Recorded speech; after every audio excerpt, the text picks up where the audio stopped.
Le 19 mai 2025, un décret présidentiel autorise un nouvel emprunt de 200 milliards de francs CFA sur le marché international, solution de financement aux fuites en avant budgétaires. Le débat est ouvert ce soir au débrief de l'actualité. Mesdames, Messieurs, bonsoir et merci de nous retrouver en direct sur la meilleure chaîne privée au Cameroun pour ce moment de débat qui participe à la construction de notre pays. Vous l'avez certainement déjà remarqué sur nos pages.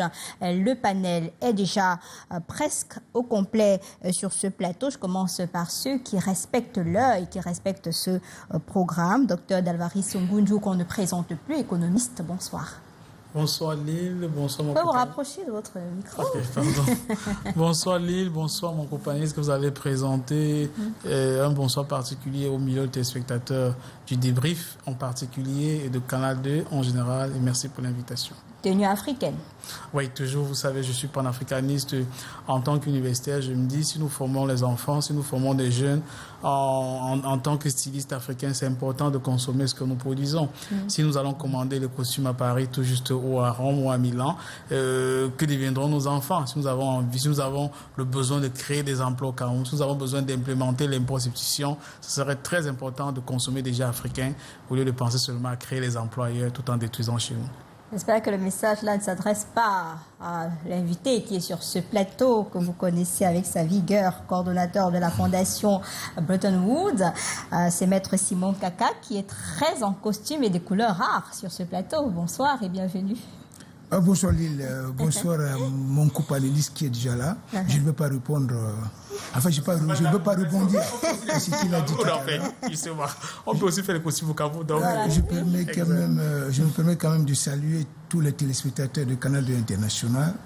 Je salue tous les Camerounais et je salue particulièrement les membres de la fondation Bretton Woods. Comment vous allez? J'essaie d'aller comme le pays. D'accord, le pays va bien selon certaines personnes. J'en ai la conviction. D'accord.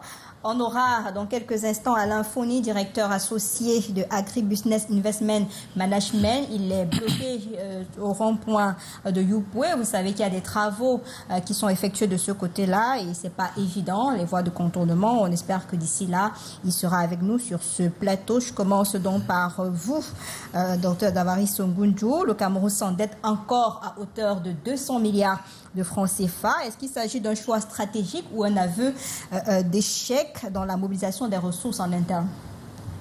Comme vous l'avez bien dit dans vos propos liminaires, Lille, le président Paul Biya, le 19 mai dernier, a habilité le ministre Motazé, le ministre des Finances, à aller sur les marchés internationaux, essayer d'emprunter autour de 200 milliards pour les besoins opérationnels de la trésorerie. Nous sommes en mai de l'année des finances 2025.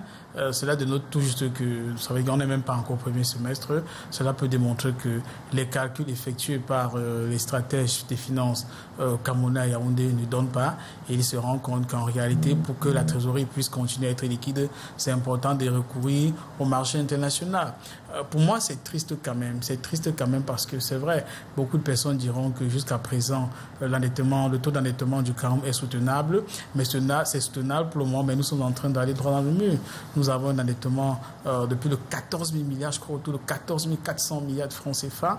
Rien qu'au premier trimestre de cette année, on a pu rembourser pour le service de la dette un peu plus de 80 milliards, je crois 82 milliards si je ne me trompe pas. Si on va dans ce sens-là jusqu'à la fin d'année 2025, rien que le service de la dette, ce sera autour de 328 milliards, si je ne me trompe pas, si mes chiffres sont exacts, en projection tout juste.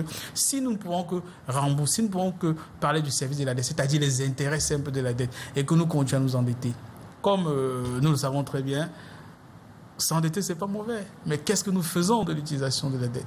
Qu'est-ce que nous faisons de l'endettement? Si nous continuons à emprunter pour consommer, ça va être extrêmement difficile de rembourser. Mais si nous empruntons pour créer des outils de production, pour faire des investissements qui peuvent être produits, pour permettre de rembourser la dette, c'est une bonne chose. Mais c'est un peu triste de remarquer que généralement chez nous, on emprunte plus ou moins pour les besoins de consommation, plus ou moins pour les besoins de fonctionnement. Sinon, s'il fallait faire un bilan clair des 14 400... 42. Merci, 42 déjà augmenté dessus. C'est plus de 14 000 milliards de dettes. Si on fait un bilan, qu'est-ce que l'État du Cameroun a pu faire avec cela? Si on fait juste les bilans simples sur les grandes infrastructures que nous avons pu faire ces dernières années, que ce soit les stades pour la CAN, que ce soit l'autoroute Yaoundé-Douala, que ce soit même au niveau des bilans, des barrages, on se rend compte que les projets similaires dans des pays subsahariens et même au nord de la zone saharienne sont généralement moins chers qu'au Cameroun. Parfois, même les experts de la Banque mondiale se posent des questions. Mais qu'est-ce qui explique qu'on fait un projet, on fait ce type de stade en Guinée équatoriale et au Cameroun, on a parfois le montant qui est surévalué. Qu'est-ce qui peut expliquer cela? Pour moi, quelque part, on a comme impression que des gens dirigent le pays comme si c'était des étrangers. Maître Kaka, on parle de l'argent destiné au financement des opérations de trésorerie, mais on est dans un contexte budgétaire, de tensions budgétaires persistantes. Oui, en fait, il y a des tensions budgétaires persistantes. Mais avant de répondre à votre question, Lille, permettez-moi de vous faire observer quelque chose dans mon propos liminaire. Vous savez, lorsque vous m'avez fait parvenir la thématique des débats de ce jour, je me suis dit, vraiment là, Canal 2 International a saisi le taureau par les cornes en posant sur la table des débats la question de la dette, qui est une grosse préoccupation pour l'opinion publique au Cameroun. Vous savez, c'est un problème très très sérieux, parce qu'on a l'impression que le Cameroun s'endette tous les jours. On ne fait que, j'allais dire, s'installer dans l'économie du surendettement, mais c'est les générations futures qui vont en pâtir. C'est de ça qu'il s'agit. Et c'est justement pour ça que, pour moi, c'est une problématique très très sérieuse. Et lorsque j'ai lu la formulation de votre thématique, il y a une impression qui s'est dégagée dans mon esprit. Que bon, voilà, le pays est en train de s'endetter davantage. Nous nous endettons pourquoi? Comment est utilisée cette dette? Qui va rembourser cette dette? Cela nous met dans l'incertitude du lendemain. Alors ce que je vais dire, c'est que cette problématique de l'endettement devient préoccupante pour deux raisons. La première raison, c'est que nous avons l'impression que nous nous endettons pour tout. Au Cameroun, même pour réaliser un projet de 10 millions de francs, on s'endette. Pour construire un stade de moins de 5000 places, on s'endette. Pour construire une salle de classe, on s'endette. Pour construire un hôpital, on s'endette. Pour construire un pont, on s'endette. J'en oublie certainement. Et ça devient très grave. On en vient à se demander à quoi servent nos fonds propres. On en vient à se demander si nous ne sommes plus capables de financer le moindre projet de développement. Et ça devient un problème. C'est pour ça que justement, quelles que soient les raisons qu'on peut nous avancer aujourd'hui, parce que de quand vont vous dire, d'ailleurs l'économiste l'a dit tout à l'heure, on continue à nous faire comprendre que notre endettement est encore soutenable. Je tiens quand même à faire observer quelque chose sur ce point. Je suis d'accord que notre endettement est soutenable. Parce que je me rappelle, je lisais encore la revue, la Caisse autonome d'amortissement, la revue du mois de décembre 2024. Je crois qu'on était à 14 000, c'est le chiffre donné par la CA. On parlait de 14 227 milliards. 14 227 milliards, notre encours de la dette à la fin de l'année 2024. Et on nous disait que nous étions à 45,6 du taux d'endettement. Si nous prenons ce chiffre, si nous prenons ce pourcentage, nous sommes d'accord que c'est encore soutenable parce qu'en réalité, la question de la soutenabilité de la dette est intimement liée à l'application de ce qu'on appelle les critères de convergence. Et parmi les critères de convergence qui sont au nombre de 4 dans notre zone, enfin dans notre zone monétaire, ça veut dire la zone CEMAC, oui, il y a le deuxième critère qui dit que le taux d'endettement d'un pays doit être strictement inférieur à 70% pour que sa dette reste soutenable. Parce que dès que ce taux dépasse 70%, la dette n'est plus soutenable. Donc si nous prenons nos 45,6 donnés par la CAA, par rapport aux 70%, nous sommes dans le seuil de la soutenabilité. Mais ce n'est pas à ce niveau que le problème de la dette se pose. Le premier problème de la dette, c'est la nécessité. Pourquoi nous nous endettons?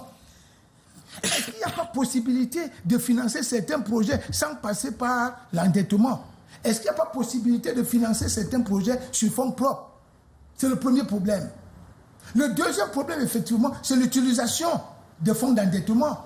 Lorsque ces fonds nous sont donnés, nous sont décaissés, Qu'est-ce que nos autorités en font réellement? Est-ce que ces fonds sont justement utilisés pour les projets pour lesquels ils ont été donnés? Je ne pense pas. À ce niveau, il y a également un problème.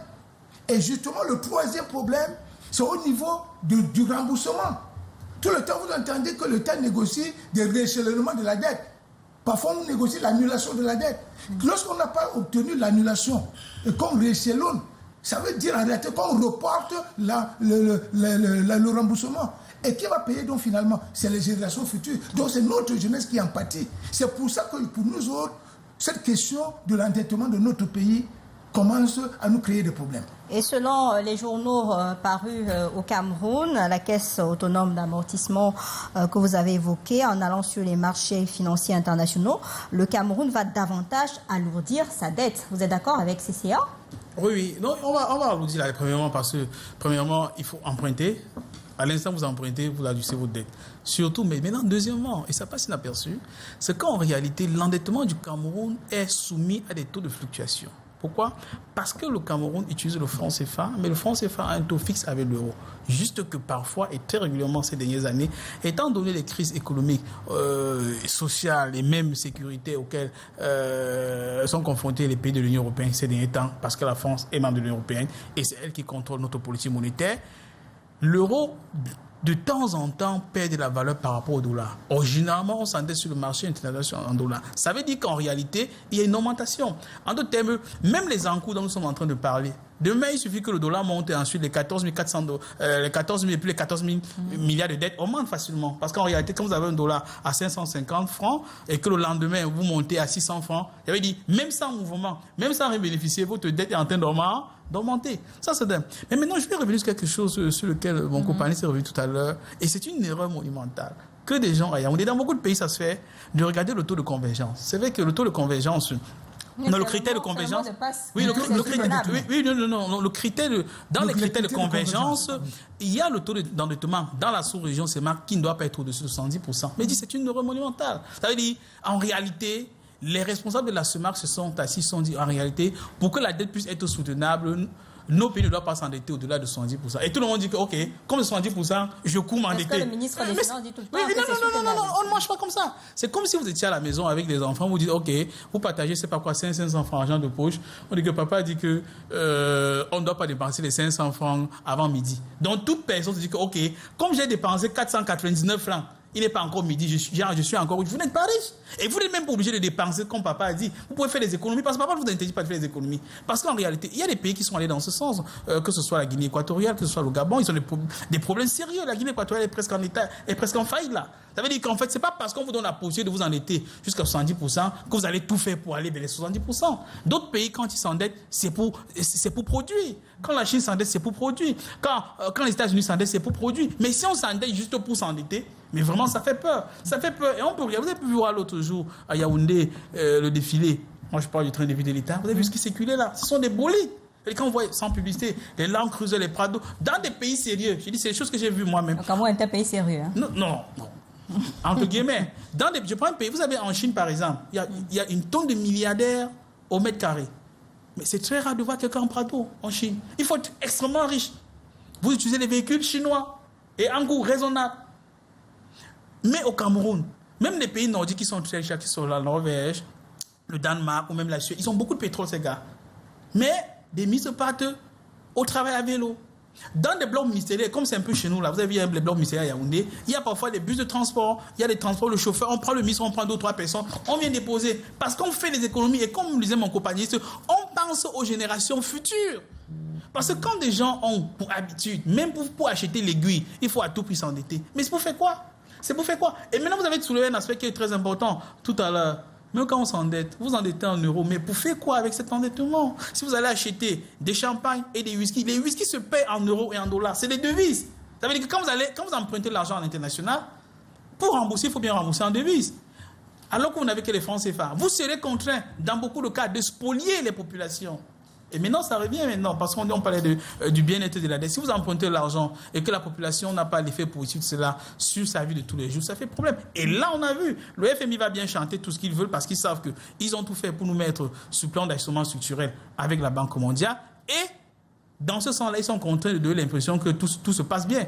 Parce que quand ils ont intimé à l'État du Cameroun, par exemple, d'enlever les subventions sur les produits pétroliers, qui en paye le prix? Ce sont des populations. Parce que la plupart des gars qui décident à Yaoundé, c'est les gars qui ont des bons de carburant, donc ils ne connaissent même pas le prix du carburant. C'est les gars dont les véhicules sont payés par l'État, le personnel de maison, le logement et tout. Bref, ils ne sont même pas au courant que le bas peuple a du mal à pouvoir acheter. J'étais à l'ouest Cameroun, c'est là quelques jours. Je vous assure, vous faites 3-4 stations pour avoir du pétrole lampant. Il n'y en a pas. Vous savez pourquoi il n'y a pas de pétrole lampant?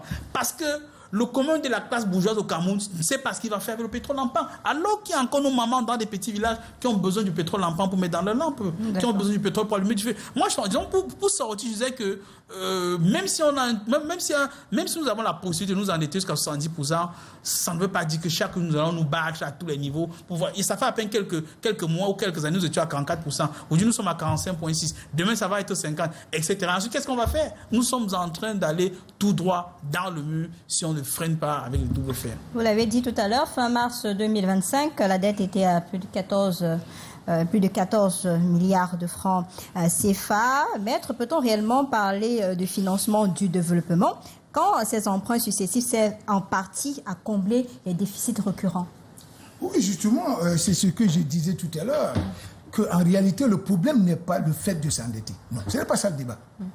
Parce qu'en réalité, ce qu'on appelle l'endettement fait partie... Enfin, l'endettement est pratiqué par tous les pays au monde. Tout à fait. Mais sauf que l'endettement dans notre pays a deux particularités. D'abord, lorsque vous prenez les grands pays comme les États-Unis, la France et tout, tous ces pays sont endettés. Mais sauf qu'eux s'endettent auprès, par exemple, de leur propre banque. Donc, lorsque vous faites la structure, lorsque vous étudiez la structuration, la structure de la dette aux États-Unis, vous allez voir que la dette intérieure est supérieure à la dette extérieure. Parce qu'ils s'endettent beaucoup plus auprès de leur propre banque. Nous, plutôt, on s'endette auprès des bailleurs de fonds internationaux, bilatéraux et multilatéraux. Vous comprenez? La deuxième caractéristique de notre endettement, c'est qu'effectivement, nous, on s'endette pour les besoins de consommation. On ne s'endette pas pour les besoins de production. Parce que si effectivement on s'endettait, lorsqu'on prend peut-être 200 milliards de fonds d'endettement, on investit dans un véritable projet structurant qui va nous permettre, j'allais dire, de produire. C'est-à-dire que de négocier, de bien négocier le passage, ou notre passage du secteur primaire, l'économie, au secteur secondaire. Ça veut dire des projets qui nous permettent de booster notre politique industrielle. Pas financer les éléphants blancs. Oui, non, mais ça ne marche pas. Ça ne marche pas. Nos besoins aujourd'hui, le premier problème que nous avons au Cameroun, je pense sous le contrôle de ce brillant économiste qui est avec moi sur le plateau, c'est, j'allais dire, de passer au secteur secondaire de l'économie. C'est-à-dire? Ça veut dire quoi? Ça veut dire que nous passons du secteur primaire, qui est, il faut qu'on se le dise très bien, le secteur primaire de l'économie, c'est quoi? C'est qu'en réalité, nous exploitons nos matières premières à l'état brut. Nous les vendons à l'état brut, sans les transformer. Et c'est de ça que nous vivons depuis. Il faut maintenant qu'on trouve le meilleur stratagème, la meilleure stratégie pour qu'on puisse transformer nos matières premières sur place. C'est ça qui va nous permettre d'inverser notre balance commerciale et notre balance de paiement. Si nous ne le faisons pas, ça ne peut pas marcher. Donc si on peut s'endetter pour booster le secteur industriel, c'est une bonne chose. Mais si nous nous endettons pour financer les besoins de consommation, ça veut dire que nous sommes totalement à côté de la plaque et c'est les générations futures qui vont en pâtir. Maintenant, ce que je voulais faire observer, c'est que lorsque le chef de l'État habilite son ministre des Finances à aller s'endetter davantage sur les marchés financiers internationaux, et surtout, comme l'a si bien relevé tout à l'heure l'économiste, nous ne sommes qu'au 5e mois. Nous ne sommes qu'au 5e mois. Cela nous plonge dans l'incertitude. Cela veut dire que cette année sera très difficile pour nous. Parce que si déjà au mois de mai on commence à s'endetter, cela veut dire que toutes les prévisions qui ont été faites dans notre loi de finances ne peuvent pas être réalisées. Cela traduit un aveu d'échec. Donc c'est pour dire que moi je ne suis pas d'accord sur le fait que les gens soient totalement contre l'endettement. Non, l'endettement, ce n'est pas une mauvaise chose. Mais, si nous mais la population entend, on va aller sur le marché international financier prendre 200 milliards de francs CFA et ne voit pas cet impact-là mais c'est dans ça, son à ce niveau quotidien. qu'il y a Il y débat. a des points d'interrogation. On va dire encore, pourtant on venait de lever des fonds il y a quelques Non, mois. mais si on lève les fonds, si on lève 200 milliards pour aller acheter les Prado pour les ministres, ou bien si on lève 200 milliards pour aller financer la campagne électorale qui va venir, cela veut dire que nous sommes totalement à côté de la plaque. Nous avons totalement raté de sa préparation. Il faut changer le paradigme. C'est pour ça que je continue à dire que le problème, ce n'est pas l'endettement. Mais le problème, c'est l'utilisation des fonds que nous récoltons dans cet endettement. Si nous prenons ces fonds pour aller financer tout le temps les besoins de consommation qui sont essentiellement budgétivores et qui ne rapportent rien au pays, ça veut dire que nous avons totalement raté notre politique.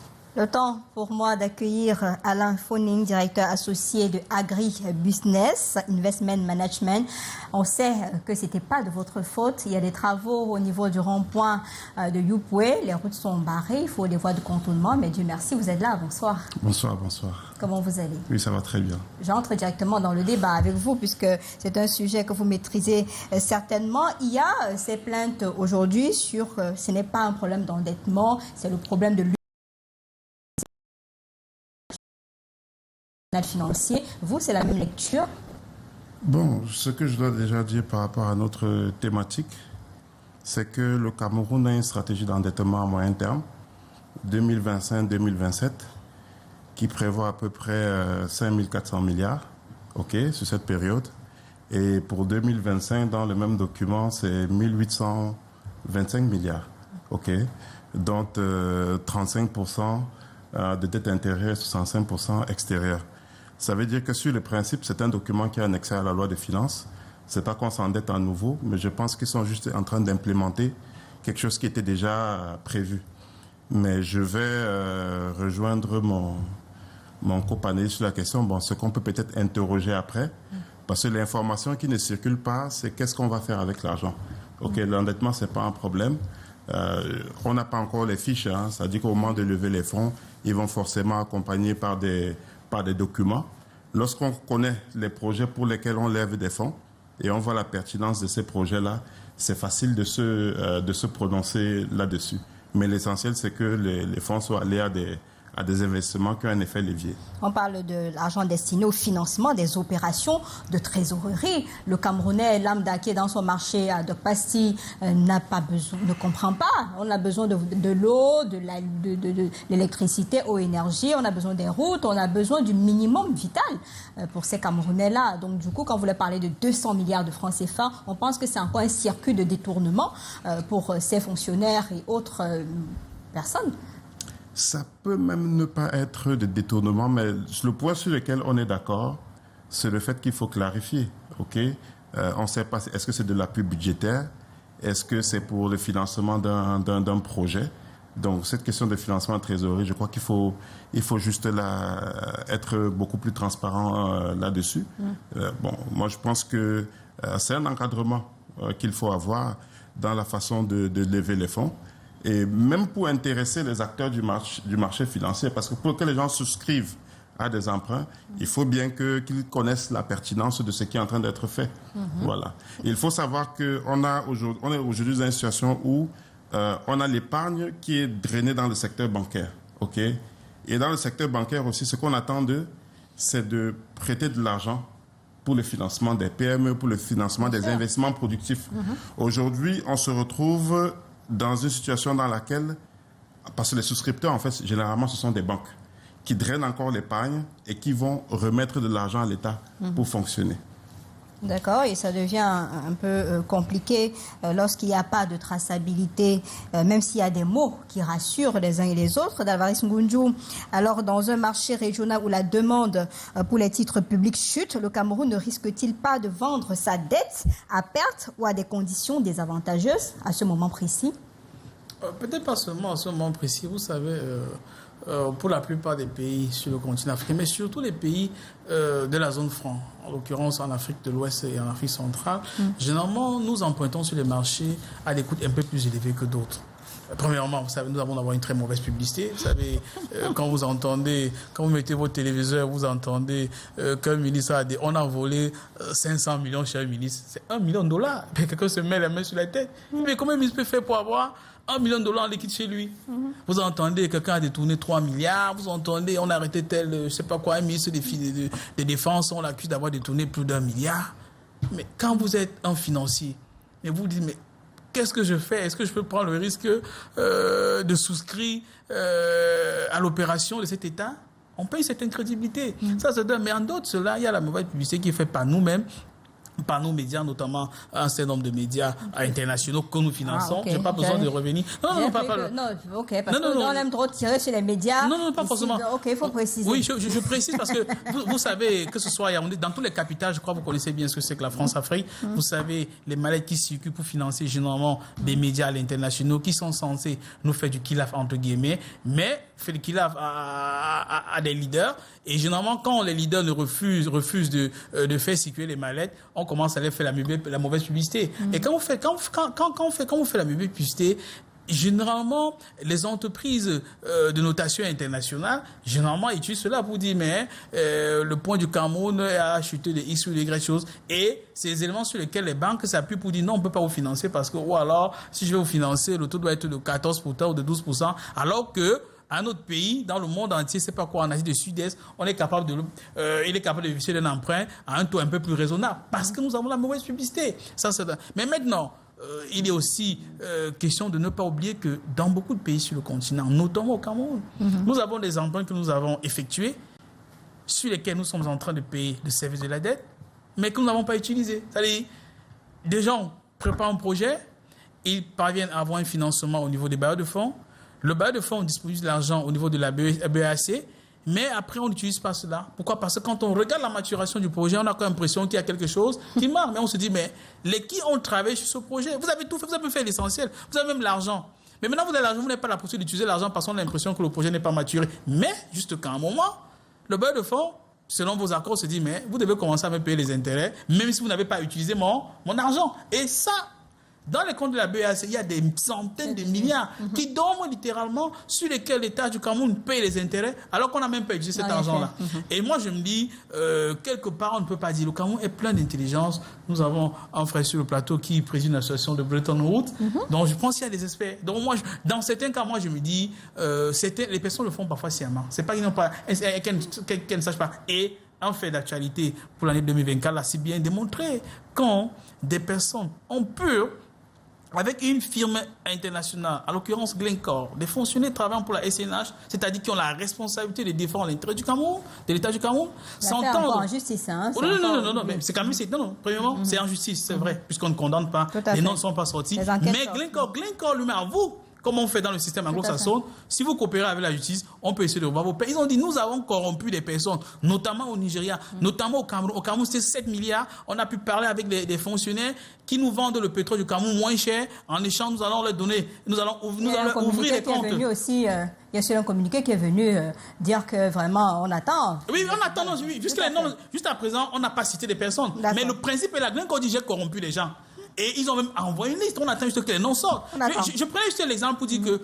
parfois, on a comme impression qu'il y a des fonctionnaires camerounais qui travaillent contre les intérêts du Cameroun. Je n'ai pas besoin de revenir sur l'affaire du port, où des gars étaient en train de défendre pratiquement une multinationale internationale, en l'occurrence Bolloré, pratiquement contre l'État du Cameroun. Heureusement que Cyril Ngor a fait un travail exceptionnel.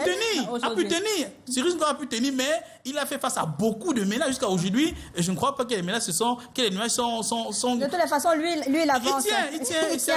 Et beaucoup de courage à lui, hein, puisqu'il tient jusqu'à présent. Alors, il y a cette question pour vous, Maître Kakar. La dette n'est pas mauvaise a priori. C'est l'usage qui, en effet, qui pourrait devenir préoccupant. Maître Kakar, le Cameroun produit quoi pour espérer utiliser ses fonds propres. Le pétrole, le Cameroun n'a pas d'appareil productif structurel pour espérer une balance commerciale excédentaire. Un pays comme le Cameroun qui a une balance de paiement négative, déficitaire, ne peut ne pas s'endetter pour financer son développement. Le véritable problème avec le Cameroun, c'est que sa dette est plus administrative que vertueuse. Le Cameroun ne s'endette pas pour procéder à l'investissement, mais davantage pour alimenter la consommation. Ça a été dit sur ce plateau. On est arrivé dans ce pays au point où on s'endette pour rembourser la dette. C'est le cercle vicieux garanti. C'est un message que vous êtes adressé à cette personne qui me pose la question, lui-même répond encore la question. J'ai lui-même l'impression d'être totalement d'accord avec moi. En réalité, c'est ce que je dis depuis, parce qu'en réalité, ce que j'ai dit sur ce plateau, c'est que ce n'est pas le principe de la dette qui est mauvais. Ce n'est pas le principe s'endetter qui est mauvais. Mais c'est l'utilisation qui est faite de cette dette qui fait problème. Première chose. Deuxième chose, il faut changer de paradigme. On ne peut pas continuer à s'endetter pour financer la consommation. Nous devons plutôt nous endetter pour financer la production et l'investissement. C'est à ce niveau qu'il y a problème. Lorsqu'on parlait des projets structurants dans ce pays, personne n'était contre la dette. Tout à fait. Moi, j'étais un acteur, c'est un dossier que j'ai suivi particulièrement quand on construisait le complexe industriel portuaire de Kribi. C'était un projet ambitieux. Tout le monde voyait qu'il y avait une nécessité à mettre de l'argent là-bas pour booster. Parce qu'en fait, ce qui avait été pensé à Kribi, ce n'était pas la construction d'un port. Ce qui avait été pensé à Kribi, c'était la construction d'un complexe industriel. C'est pour ça qu'on avait parlé à l'époque du complexe industriel portuaire de Kribi, qui avait 4 composantes. Première composante, la composante industrielle. Deuxième composante, la composante portuaire. Troisième composante, la composante urbaine. Parce qu'on voulait créer toute une ville dans cette zone de Lolabe et Mboro là-bas. Créer une nouvelle ville là-bas. Et naturellement, il y avait une 4e composante qu'on appelait la composante infrastructurelle. Donc, le projet initial, l'idée c'était quoi? C'était de créer un complexe, un pôle industriel là-bas, et on allait se servir du volet portuaire pour écouler, pour évacuer tout ce qui allait être produit dans les industries. Malheureusement, ce n'est pas ce qui s'est passé. On a l'impression que le fonds qui avait été récolté à l'époque de l'endettement auprès de China Exim Bank, cet argent n'a pas été utilisé à bon escient. D'ailleurs, les gens sont allés en prison pour ce dossier, vous le savez. Donc ça, c'est une parenthèse. Mais ce que je veux dire, pour répondre à ce concitoyen... Vicenzo Guijoy, qui nous regarde. La vérité, c'est que, effectivement, notre problème aujourd'hui, c'est d'interpeller, c'est d'attirer l'attention du gouvernement pour que, désormais, l'endettement soit véritablement orienté vers l'investissement et naturellement l'implémentation de notre politique d'industrialisation qui va nous permettre d'inverser et notre balance commerciale et notre balance de paiement. Parce que tant que nous avons une économie ou alors une balance commerciale totalement déficitaire depuis des années, nous ne pouvons pas porter notre politique de développement. Parce que ça rejoint également un autre débat. Parce que lorsque les gens vous disent tous les jours qu'il faut que le Cameroun batte sa monnaie, beaucoup de gens ne savent pas que, je passe sur le contrôle des économistes, beaucoup de gens ne savent pas que pour battre monnaie, il faut avoir une économie compétitive. Bien sûr. Parce que si vous êtes dans un pays où vous importez plus de 90% de ce que vous consommez, cela veut dire que votre balance commerciale et votre balance de paiement seront sempiternellement déficitaires. Et lorsque vous avez une balance commerciale déficitaire à 90%, comment vous pouvez entretenir une monnaie? Ce n'est pas possible. Compliqué. Donc l'enjeu aujourd'hui pour nous, c'est d'inviter notre gouvernement à changer de paradigme, à ne s'endetter que pour financer l'investissement dans notre pays, pour essayer de booster, par exemple, la production, dont la transformation de nos matières premières sur place. Cela va nous permettre, à court ou à moyen terme, d'avoir une balance commerciale excédentaire. Et naturellement, avec une balance commerciale excédentaire, nous pouvons à cette fois-là penser peut-être battre le monde. Bonsoir Lille, l'endettement constitue un moyen de financement du développement. Le malheur du Cameroun est l'absence de rigueur dans le suivi et la réalisation des projets. La construction du complexe sportif d'Olembe constitue un exemple retentissant. Donc c'est le contrôle de l'utilisation des fonds empruntés qui pose un sérieux problème. C'est le message de M. Boyo qui nous regarde. Vous êtes partant avec ce positionnement-là, il faut un véritable suivi et des explications même. Parce qu'aujourd'hui, quand il y a ces chiffres-là qui résonnent, chaque année on vous dit emprunt. Peut-être il faudrait que le ministère des Finances, à travers Lupaul Motazé, fasse des explications aux uns aux autres pour comprendre qu'il y a eu un suivi correct de cette dette-là. Bon, je pense que le ministre des Finances, il explique suffisamment. Ce sont des textes qui passent à l'Assemblée. Comme je vous l'ai dit tout à l'heure, la stratégie d'endettement est annexée à la loi des finances, donc c'est connu. OK. Mais le problème que le téléspectateur a posé tout à l'heure, il est pertinent. Ce sont nos choix économiques. OK. Est-ce qu'il faut mettre 300 milliards dans un stade de football ou mettre 300 milliards dans la chaîne de valeur du riz pour produire du riz au Cameroun? En fait, je pense que le problème qu'on a, ce sont des choix, ce sont des priorités. Pour des populations, financer l'appui budgétaire ou financer des problèmes de trésorerie, ça n'intéresse pas les populations. Donc, il faudra aller vers des investissements qui soient productifs. Que lorsqu'on lance un plan, lorsqu'on lance un emprunt obligataire, qui est même un nom à cet emprunt-là, qui flatte un peu les populations et qu'on voit les réalisations sur le terrain. Donc, même si on regarde les critères de convergence de la CEMAC, qui sont, je crois, c'est 70% du PIB. Le Cameroun a 45%, donc on peut même encore s'endetter. Ça, c'est pas un problème. Mais le problème maintenant, après, ce sera l'impact de la dette, les choix économiques qui sont faits en termes d'infrastructures, en termes de santé, en termes de développement des chaînes de valeur agricoles pour résoudre des problèmes qui soient concrets. Et l'autre problème que la dette peut effectivement poser, ce sont les pressions au niveau budgétaire, parce que vous savez que vous ne pouvez pas financer la santé, vous êtes obligé de faire des coupes budgétaires, parce que au lieu lorsque vous avez de l'argent des impôts, pour être plus simple, au lieu de financer l'assurance maladie, vous êtes obligé de payer de la dette extérieure tout le temps. Donc, ce sont des choix économiques qu'on paye. Il y a ce message d'une autorité qui reste anonyme. On ne peut pas lever des fonds chez des bailleurs pour aller acheter des Prado, en ce sens qu'il y a un montage du dossier d'emprunt qui doit convaincre le bailleur de fonds. Les Prado sont achetés en fonds propres et c'est peut-être là qu'il faut questionner les priorités au niveau de la dépense publique. Les problèmes de gouvernance, peut-être. Je pense que cette autorité a parfaitement raison de se poser des questions sur les priorités. Rien que sur l'aspect des véhicules. Vous savez, il y a cela quelques années ici au Cameroun, il y a des Chinois qui sont venus avec un projet de montage de véhicules ici au Cameroun. Ça fait des années, ces personnes avaient même été reçues par le président Paul Biya au palais de Toudia Yaoundé. Et la difficulté, tenez-vous tranquille, dans un pays qui a 475 000 km² de superficie, c'est que ce que je n'ai pas trouvé le site où on peut les permettre de léger. Je vous permettre, vous savez, Dangote s'en sort sérieusement sur ces projets parce que Dangote est parti en Chine. Dangote a signé des accords avec le constructeur chinois Dongfeng qui a installé des chaînes de montage de véhicules Dongfeng, les camions Dongfeng au Nigeria. C'est pourquoi la plupart des véhicules, pratiquement la quasi-totalité des véhicules pour Dangote dans beaucoup de pays, ce sont les véhicules chinois parce qu'en les monter au Nigeria, le coût de revient est extrêmement abordable. Ça sert seulement les entreprises de Dangote, mais également un surplus qui sort de cette usine-là est mis sur le marché local. Maintenant, tout à l'heure, Maître a soulevé un aspect très important. Il a pris un exemple très pertinent. Le port de Kribi. Complexe portuaire de Kribi. Et justement, et tout à l'heure, notre expert aussi en face a bien fait allusion à la question de priorité, à la volonté. Parce qu'en réalité, en finalité, c'est la volonté politique. Vous savez, on a des difficultés. Le projet est toujours là. Mais qui a financé Exim Bank, à la base? Export-Import Bank of China. Mais quand les Chinois ont mis beaucoup d'argent, en principe, c'était eux qui devaient gérer. Mais qu'est-ce qui s'est passé aujourd'hui? Qui gère le terminal portuaire à Kribi? Ce n'est pas des Chinois, ce sont des Français. Les Chinois disent, OK, si c'est de cette manière-là, nous ne finançons plus. Et je me rappelle, à l'époque, on était à Berlin, on faisait une réunion, à l'époque, le ministre était Essimi Meunier, ministre des Finances. Il disait cela. Les Chinois, quand ils viennent, quand ils regardent un projet, ils apportent le financement. D'autres personnes, généralement en Europe, parfois ils n'ont pas de financement. Ils estiment que le Cameroun a tel projet, ils peuvent apporter, c'est pas quoi, la connaissance technique pour réaliser le projet, mais ils n'ont pas de financement. Dans le cas d'espèces au Cameroun, les Chinois, dans certains cas, ont apporté des financements, mais ils sont rendus qu'à un moment qu'on les a mis de côté. C'est pourquoi nous, on doit questionner la volonté politique. Parce que quand on se comporte de cette manière-là, on a des difficultés sérieuses. Parlons même de la dette. En ce qui concerne la dette bilatérale, le Cameroun est plus endetté avec qui?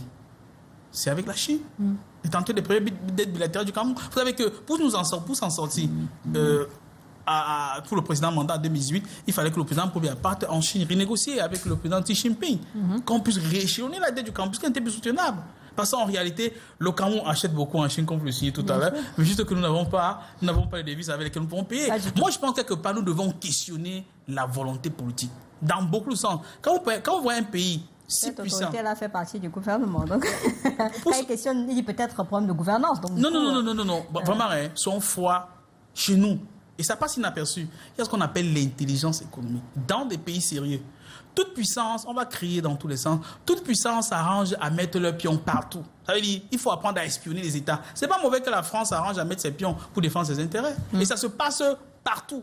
Donc regardez le sens des décisions. Les gars prennent des décisions dans le sens des intérêts qui sont tout sauf l'intérêt du Cameroun. Les gars viennent là, les gars négocient un projet avec une entreprise française de venir construire des péages où il n'y a pas de route. Qu'est-ce qui peut expliquer cela? D'accord. Qu'ici à côté, après tout ça, là, on fait un péage où il n'y a pas de route, curieusement. Et on en voit partout au Cameroun. On dit, OK, les gars vont exploiter pendant 18 ans. Ils vont prendre des milliers au Camerounais. Ils vont mettre chez eux parce qu'ils ont fait un hangar là à des milliards. Mais comment vous faites pour signer ce type de choses si vous défendez les intérêts du Cameroun? Donc moi, je pense pour moi que quelque part, il y a une question de volonté politique. Et cette question-là, c'est au sommet de l'État. C'est au sommet de l'État. Ils sont en train de nous regarder, puisqu'ils envoient des messages, justement. Alors, Maître Kaka, c'est pour vous. Bonjour, ma grande, et félicitations pour le choix du thème de ce jour. Je voudrais savoir ce qu'on a fait des anciens emprunts. Quels sont ceux qui vont rembourser, ou alors ce sont des emprunts, donc des dons. Les emprunts dons. Non, il n'y a pas de dons. En fait, c'est déterminé. C'est une sémantique qu'il faut éviter. Je passe sur le contrôle des économies. Tout ça, c'est une sémantique biaisée. Lorsqu'on vous parle des dons, ce n'est pas des dons. Il y a une contrepartie. Ce qu'on appelle là les dons, en fait, c'est des contrats synalagmatiques. Ça veut dire qu'il y a une contrepartie qu'on doit supporter et aller chercher à savoir quelle est cette contrepartie. Ça, c'est une parenthèse. Mais ce que je voulais dire, je veux un peu rebondir sur ce que disait tout à l'heure Davaris. Vous savez, lorsque vous lisez, par exemple, la loi de finances, vous allez constater qu'il y a deux budgets. Il y a le budget de fonctionnement, il y a le budget d'investissement. Vous allez voir que le fonctionnement prend plus d'argent que l'investissement. C'est une curiosité. Ça montre que même la dette que nous contractons là, ce n'est pas pour financer l'investissement. Tout le monde sait que pour que les populations sentent l'impact de la dette dans leur quotidien, il faut que nous nous endettons pour financer les services sociaux de base qui continuent à faire problème au Cameroun. Ça. Parce que vous ne pouvez pas me dire que nous sommes à 14 000 milliards d'endettement dans un pays qui a des problèmes d'hôpitaux. On n'a pas de vrais hôpitaux. Non, il y a des hôpitaux de référence. Non, écoutez, ça c'est des mots. C'était parenthèse, vraiment c'était parenthèse. Allons-y. Tous nos dirigeants sont constamment en situation d'évacuation sanitaire pour aller se soigner de l'autre côté. Ça veut dire qu'eux-mêmes ne font pas confiance aux hôpitaux de notre pays. On a des problèmes de vraies écoles, parce que moi je continue à penser qu'il n'y a pas de vraies écoles. Les vraies universités. Moi j'ai cette malchance de vivre dans une zone universitaire. Mais cette université n'est qu'une université que de nom.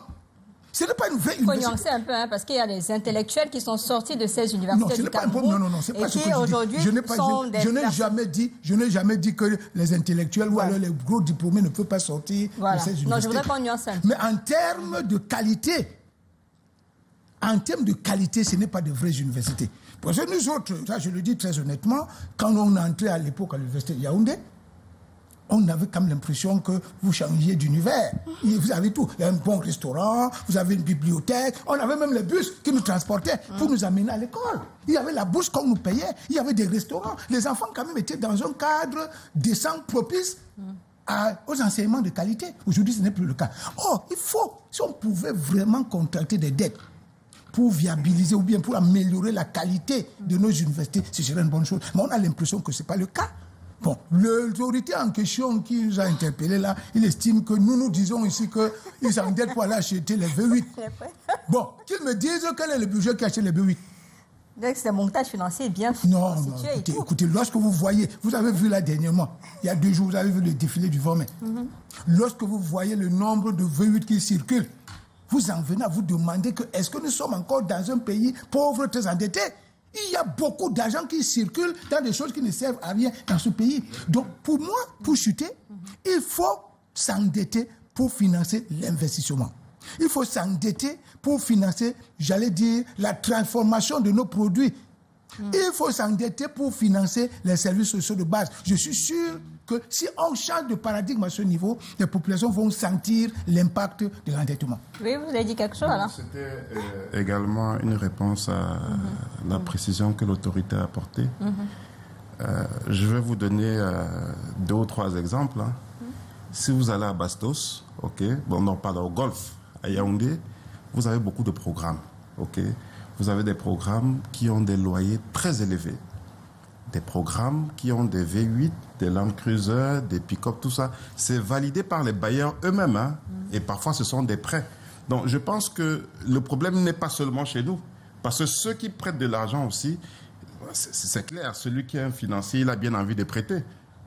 C'est notre responsabilité de bien maturer nos projets, de choisir nos priorités, de savoir que si on veut développer, par exemple, une chaîne de valeur, les populations attendent les résultats sur le terrain. Mais lorsque vous voyez des locations à des tarifs très élevés, c'est validé par des bailleurs. D'accord ? C'est validé par des bailleurs. Les achats de véhicules validés par des bailleurs également. Ce n'est pas de la tricherie. Ils valident. Vous pouvez voir les logos sur les véhicules. Donc, ce n'est pas extraordinaire. Donc, ce qu'il faut comprendre, c'est que c'est nous qui faisons des choix. C'est-à-dire que si nous cotisons dans une organisation internationale, on est dans le conseil d'administration, on participe aux assemblées générales. Et lorsqu'on fait la politique pays du Cameroun, dans le cadre de cette organisation, c'est nous qui faisons des choix. Et on ne fait que financer ce que nous avons demandé. C'est de la dette, mais en fait, c'est un programme pays qui est implémenté. C'est un instrument pour l'État pour implémenter sa politique. Donc, je pense qu'il faut faire attention à la maturation des projets. Que les projets soient bien étudiés, qu'il n'y ait pas de gaspillage dans les projets, notamment les projets énergétiques, par exemple, qui devraient avoir un effet levier très important sur la production nationale. Il y a beaucoup d'usines qui sont en arrêt. Oui, à cause des coupures. Mais vous connaissez très bien qu'il y a des grands projets qui ont nourri beaucoup d'espoir. Bon, on ne va pas faire le deuil. Hein. La priorité, c'est de bien voir la maturation des projets et de faire des choix économiques un peu plus... Quand le ministre de l'Eau et de l'Énergie était ici à Douala pour rencontrer les opérateurs économiques, les responsables d'industrie comme vous, par exemple, il y a le Syndustricam qui a porté la voix, a posé cette problématique sur l'énergie électrique. On ne peut pas fonctionner dans un pays si on ne peut pas avoir de l'énergie électrique. C'est un secteur peut-être qu'il faudrait revoir dans les priorités de ces endettements. C'est ça, non, que vous voulez dire? Oui, c'est clair, c'est ce que je voulais dire. Alors, il y a également ce message... On est sur le marché international d'Alvaris. Il y a aussi le Trésor public camerounais qui prévoit également de mobiliser 1130 milliards de francs CFA sur le marché des titres publics de la BEA au cours de cette année 2025. Finalement, c'est partout qu'on cherche de l'argent. Oui, pas seulement le Cameroun. Vous avez vu le Congo en difficulté. J'ai cité la Guinée équatoriale, j'ai cité le Gabon. Tout le monde est en difficulté. Pourquoi? Parce que, finalement, et c'est un peu plus haut encore, notre politique monétaire est gérée par une puissance. Je prends un exemple. Gérée par la France. Vous savez, la France a quasiment un membre qui siège au conseil d'administration de la BEAC, qui a un droit de veto. Ça veut dire que tous les décisions que vous prenez, si ça ne va pas dans le sens des intérêts de la France, ils ont le droit et même le devoir de pouvoir s'opposer et ça ne passe pas.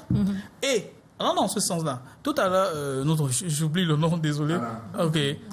Monsieur Nana, tout à l'heure, a soulevé l'aspect des priorités.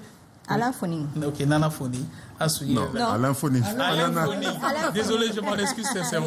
Oui, Alain Foning. Ok, Alain Foning a souligné l'aspect des priorités. Vous savez, nous sommes endettés, il y a cela quelques années, lors de la Covid, 187 milliards pour acheter des gants en caoutchouc.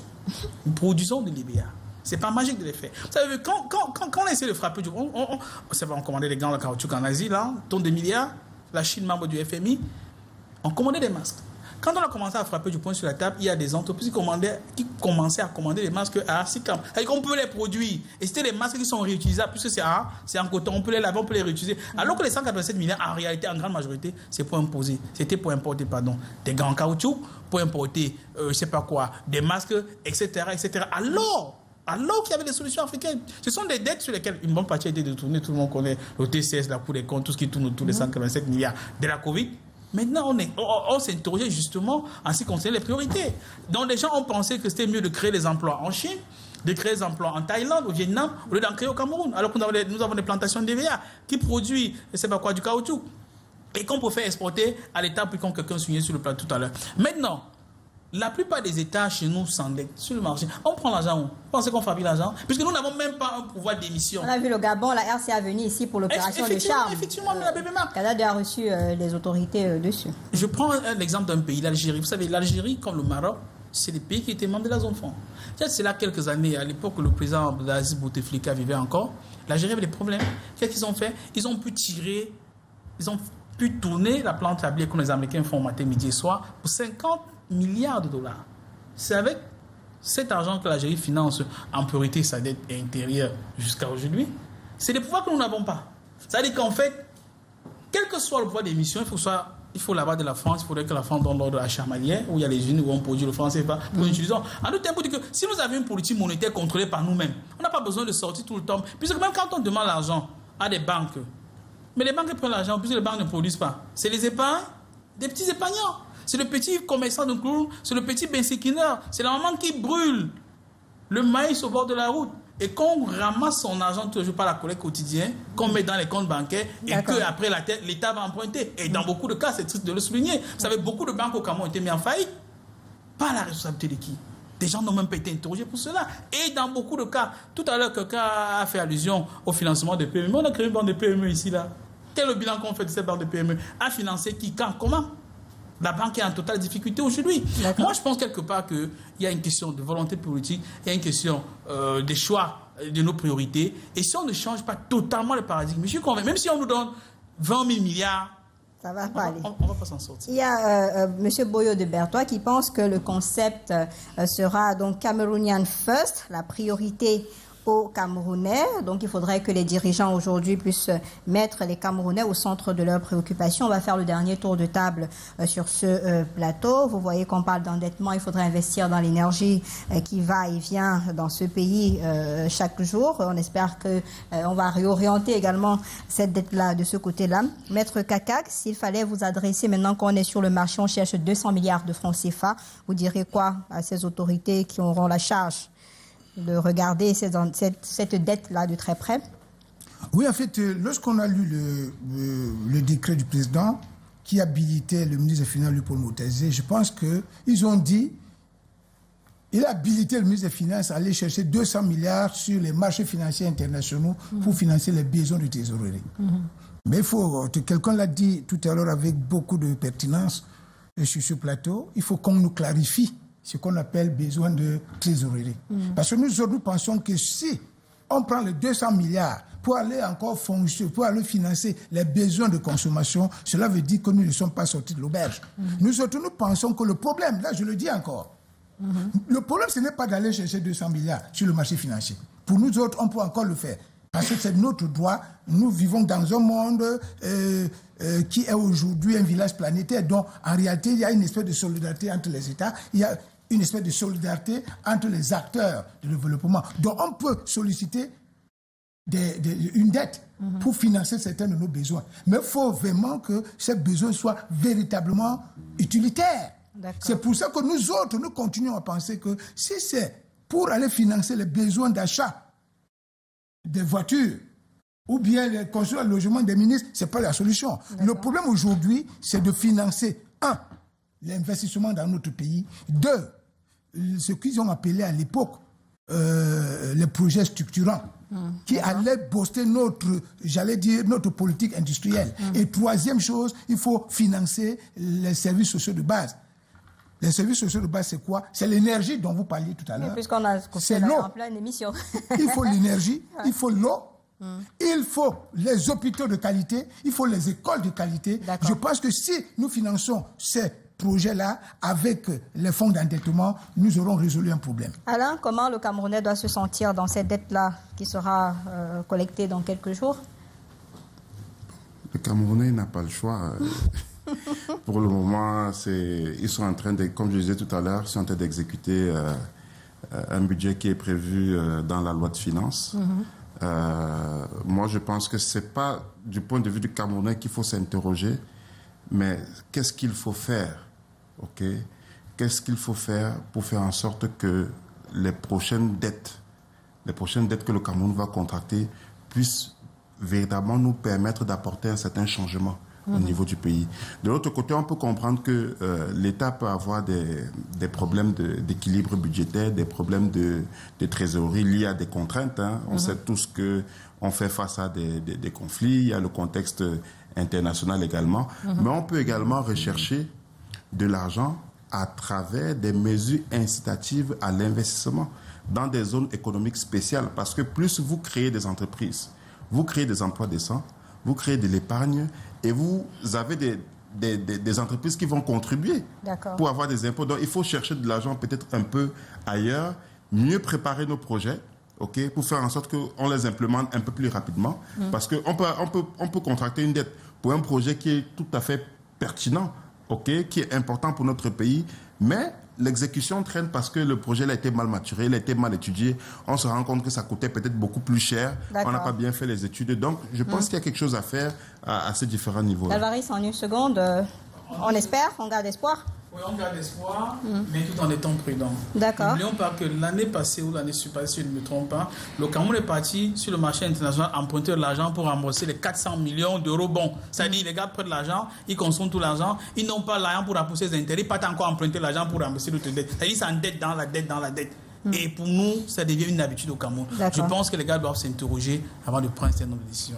Entre nécessité économique et vigilance budgétaire, la transparence reste de plus que jamais attendu. On espère donc que le ministre des Finances, Léopold Motazé, qui est très dynamique, nous a regardé et qu'il a pris vos conseils en considération et que ça pourra véritablement aller dans les investissements de meilleure qualité. Alain Foning, merci d'être venu, directeur associé de Agribusiness Investment Management. Dr Dalvarez Ngonjou, merci d'être venu, économiste géostratège. Et que dire du coordonnateur de la Fondation Bretton Woods au Cameroun, Maître Simon Kakak. Merci toujours de votre disponibilité. C'est toujours un plaisir d'accepter nos invitations. Demain, ce sera Mathieu Fangwa qui sera ici pour le sport. Et si Dieu le veut, je vous retrouve la semaine prochaine avec d'autres invités et d'autres thématiques. Merci à toute l'équipe technique mobilisée depuis lundi pour la production de ce programme. Bonsoir.